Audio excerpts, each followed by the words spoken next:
Double standards.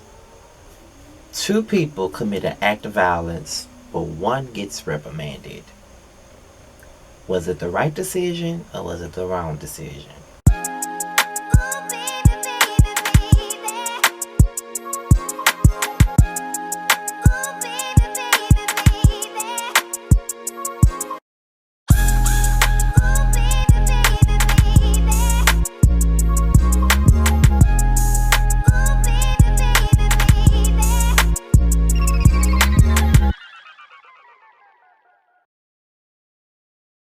What's going on, y'all? This be your boy Scotty, and we're here for another episode. Really another recap of the new episode, however, of Marriage Boot Camp. So we're gonna get right on into the tea. We pick up where we left off last week when Vado basically, chin checked Tahirah when she was sitting down on the couch, basically, retelling her events of the story.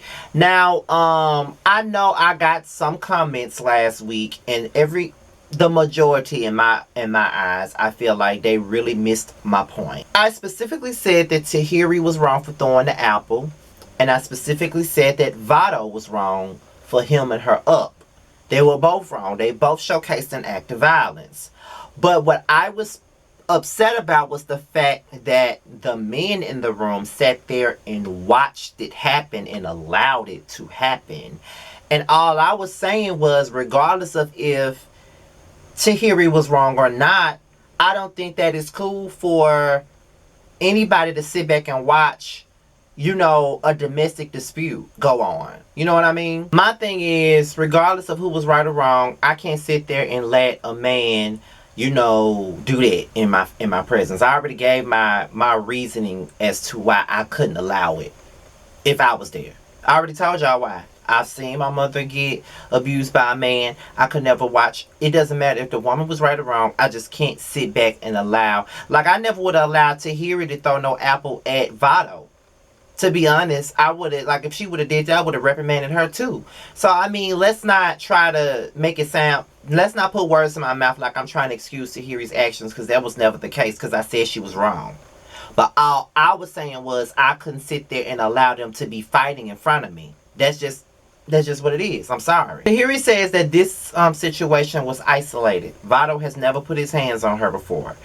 And I'm not sure if I believe that. I'm not sure if I really believe that, because to me it just seems like y'all's anger and the things that y'all do, this is just what y'all do. Y'all get mad at each other, y'all throw shit at each other, y'all fight each other, and then y'all go back to normal. It's just that now it's in front of people, and now it's on TV, and now you feel some type of way about it. That's just what I think. And at the end of the day, Dr. Ish went and talked to Vado, and he was basically trying to calm him down, and Vado pretty much said she was asking for it. And I feel like by him saying she was asking for it, that is what really got him out of the house and made Dr. Ish send him home. Well, not really send him home. He said he's not done with the program, but he's going to work with him separately, but he can't be in the house. But this is where I find it to be pretty odd at this point, because just 2 weeks ago, Willie and Devon had a fight. They didn't go home. They went to their separate quarters for a while, but they didn't go home. Shonda and Hazel almost got physical more than once. They didn't go home.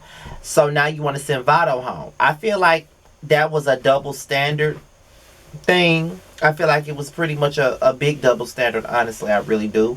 I feel like if one had to go home, the other one should have. Tahirah was just as violent as Vado was. She threw that hard-ass apple at him and hit him in the face with it. And then she sat her ass on that couch and tried to make herself look like a victim when she threw an apple at him. And then he turned around and hemmed her ass up. They were both wrong. They were both equally wrong. Neither one of them shouldn't have took it there. So neither one of them should be in the house. If you're going to keep one, you need to keep the other one. If you're going to send one home, you need to send them both home.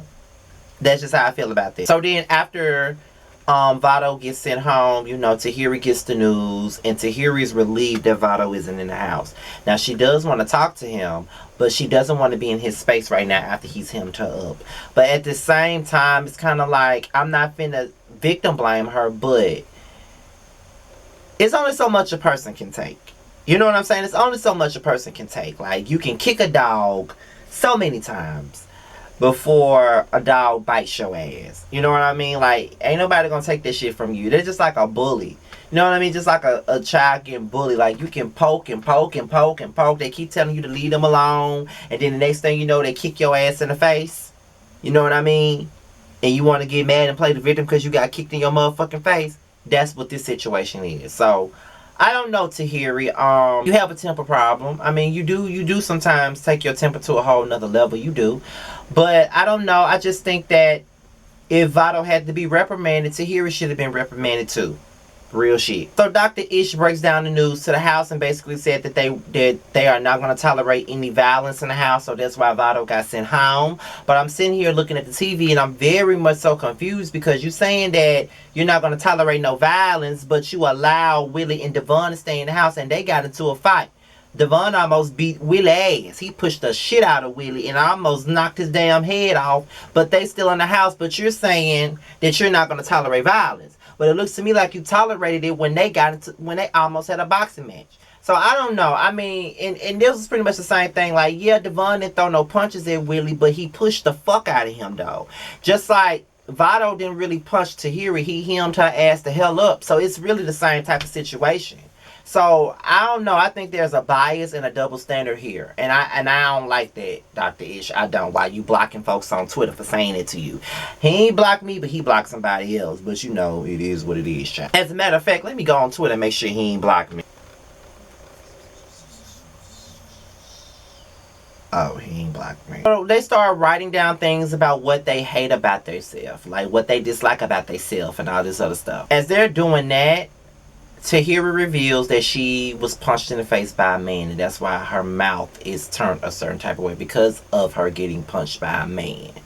And then I was looking at Twitter, and people were kind of like, you know, rolling their eyes at her, and they were saying that she was milking the situation for what it was worth. And I don't know if she was really milking it, but that was her experience. You know, she don't like her face because it reminds her of how she got punched in the face by some dude. You know what I mean? Like, that's just what it is. So, I mean, yeah, it looks like she's trying to cash in on this Vado thing after everything that just happened, but that's her story. So, regardless of what I think about her right now, I'm not going to sit up here and take a story from her. Like, I'm sorry, but I'm not. Corrupt reveals that he's ignorant to certain things. He's ignorant to the way he treats his woman. He's ignorant to a lot of stuff. And I think that was a bold statement to admit about yourself. Like, some of us don't like to admit things about ourselves. That's not necessarily, like, positive. But sometimes you just got to be honest with yourself and be real about the situation. Shonda doesn't give herself a chance. She feels like, you know, she was a singer. She had all this talent. She really wanted to be a star.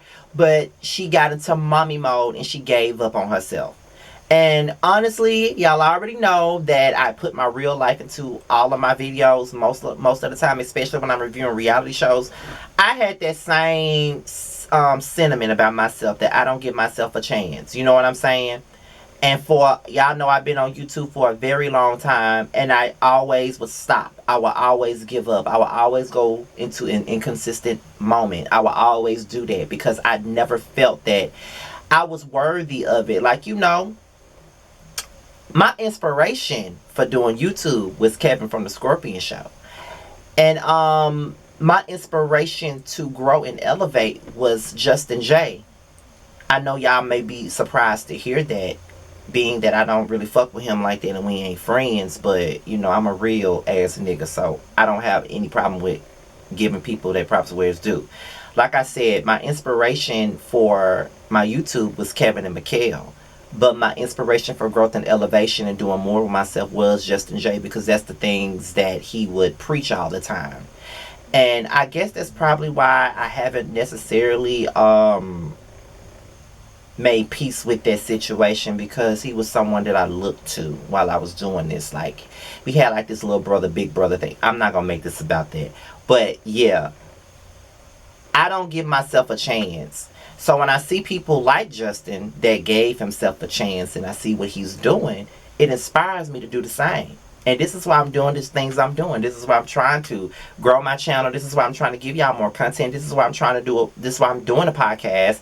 This is why me and Jamar have our live show every week or bi-weekly. This is why I'm with the Justice League when I'm doing my interviews and things of that nature. Like, this is why I do the things that I'm doing now. Because I want to grow and elevate and do different things with myself and with my brand. You know what I mean? So I do give that credit to Justin J because he is an inspiration when it comes down to that. But Kevin is my biggest inspiration, biggest influence. But Justin J is the inspiration behind me growing and elevating. So yeah, it's never an issue for me to own that. But I almost went into some other shit in regards to me and him, and this ain't the video for that. Maybe another time. Phaedra say that she don't trust people, and she feels like people have an ulterior motive, and that's really rich coming from her ass. Fake ass. Shonda and Willie have a heart-to-heart about everything that's going on, and she was saying that she really wants to let the cheating go, but it's hard for her to let it go. And I just feel like, yeah, she forgives Willie for cheating sometimes, but then he goes back and finds somebody else to cheat with. You know what I mean? And I think that Willie doesn't really make it easier for himself or for her to forgive him. But I do think that Willie is learning amongst everybody in this group of people. I think that he's learning, and I really want to see them win. Like, I do want to see them win. I like Shonda and I like Willie, and I want to see them win, honestly. But I do think that Shonda needs to learn to forgive and learn how to let things go, because when you hold on to things, that energy is going to always manifest. And that's just something that I'm trying to learn. Just like with the situation I just mentioned, I'm still holding a grudge to that. So I can't expect to continue to move forward in life if I don't get closure, or if I don't just shut it off. Because I can't keep holding a grudge against people and then think that my life is supposed to be so grand and fabulous. No, you got to let shit go.